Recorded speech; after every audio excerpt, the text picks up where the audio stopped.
This is not about becoming superhuman. This is about realizing that being human is super. So this is the first time in the history of humanity, this is the first time when our survival process is so well organized. I just want you to look back and see, 100 years ago, if you had to get your morning, let's say a bucket of water, you had to walk a mile and carry a bucket of water. Today, most people are not fit to carry a bucket of water for a mile. So, if you have a little bit of money, you can buy everything that you need for 1 month and stay in your house and your survival is taken care of. Never before human survival was so well organized. All the time we've been struggling with survival. Survival is well organized, and for the first time, we can communicate to the whole world. Many great beings have come in the past. Let's say Krishna came, when he spoke, 25 people could not hear. A Buddha came as a gentle being, if he spoke probably 10 people could not hear properly. Today we can sit here and talk to the entire world. If we do not change the consciousness of the human creature in this generation, that means we are not interested. So this is the moment, because this is the first time survival is well organized and our ability to communicate is like never before. If we cannot raise human consciousness now, we can never do it. What is the significance of raising human consciousness? See, it's like this. When it comes to what is mine and yours, this is my body, that's your body, this is my mind, that's your mind, we may agree on a few things, disagree on some things.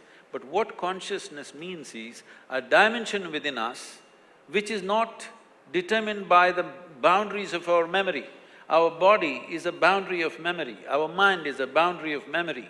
But our consciousness is a dimension of intelligence which is not marked by the boundaries of memory.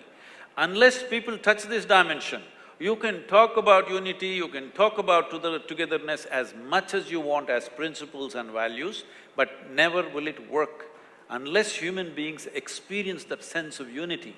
This is what the word yoga means. The word yoga literally means union. This means, right now for most human beings, their experience of life is such, it is me versus the universe. It's a stupid competition to get into. Me versus the universe.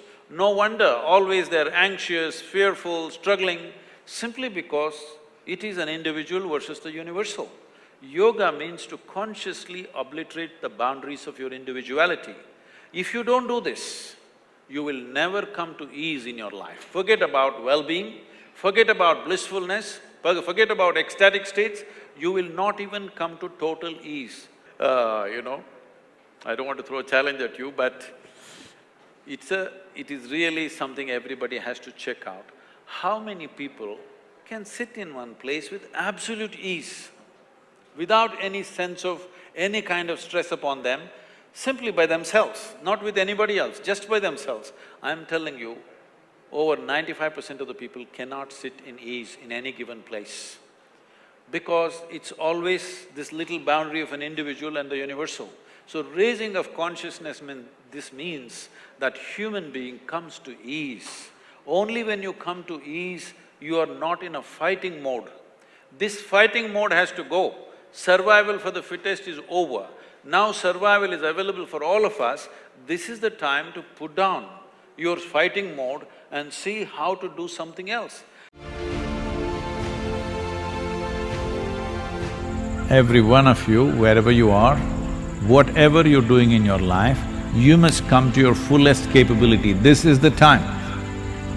If we know how to make use of this time, we can come back with renewed strength and energy. So, this anxiety and concern, let's keep it aside. This time that we have, everybody should commit themselves, physically, mentally, emotionally, and in terms of whatever work we're doing, the competence that we have. If we just aim at improving ourselves, upgrading ourselves by 10%, 10% improvement in every human being will set the nation at a different pitch and possibility. Every human being can write down, what is my physical fitness? You don't need a medical evaluation, you can say, where am I? What is my idea of 10% improvement? What is my mental capability? 10% improvement. My emotional stability, 10% improvement. My competence in my work, 10% improvement.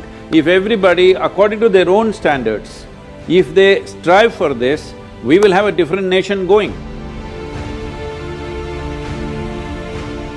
There are situations outside, there are impediments, challenges, but your own mind, your own emotion, your own attitude should not become an impediment and a challenge. If you are not a challenge to yourself, rest we will handle to the best of our capabilities. So this is a time that everything we got must be used so that it benefits us and benefits the world in which we live.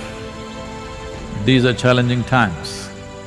Challenges make people rise.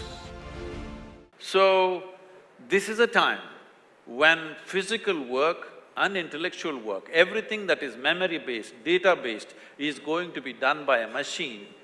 This is the best time to raise human consciousness. And we have a window of 15 to 30 years, in my opinion, because right now, as I said earlier, because people are thinking logically, heavens are collapsing in their minds. It only existed in their minds, now it's collapsing. Because heavens are collapsing, people are tending to move towards all kinds of things, particularly chemical use.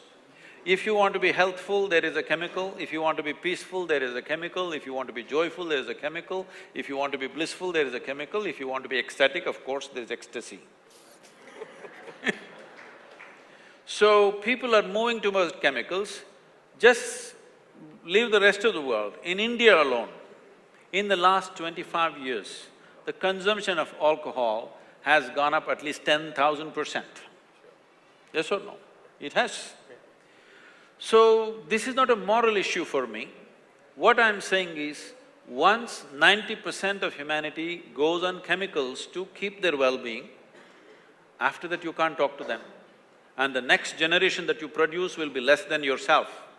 If we make this happen, that the next generation we produce is less than us, this is a crime against humanity as far as I'm concerned, because the next generation has to be at least one step ahead of us, otherwise we have fundamentally failed as a generation.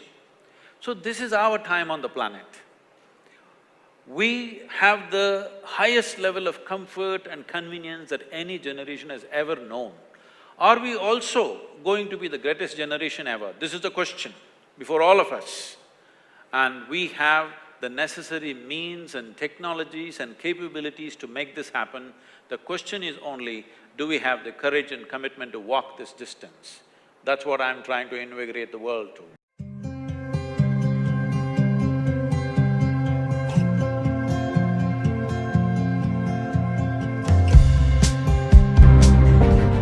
There are situations outside, there are impediments, challenges, but your own mind, your own emotion, your own attitude should not become an impediment and a challenge.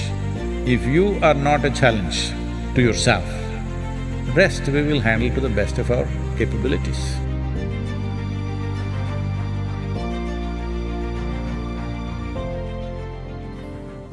Inner engineering process by itself involves the body, the mind, emotion and energy. What we need to do with the body and energy, we will have to do direct because that's a kind of a transmission, that is not a teaching. But what we do with mind and emotion is a kind of a teaching that you can experience online. For most human beings, if the way they think and feel changes, you will see there is a tremendous change in their life. Fortunately, the preparatory part of inner engineering is available online also.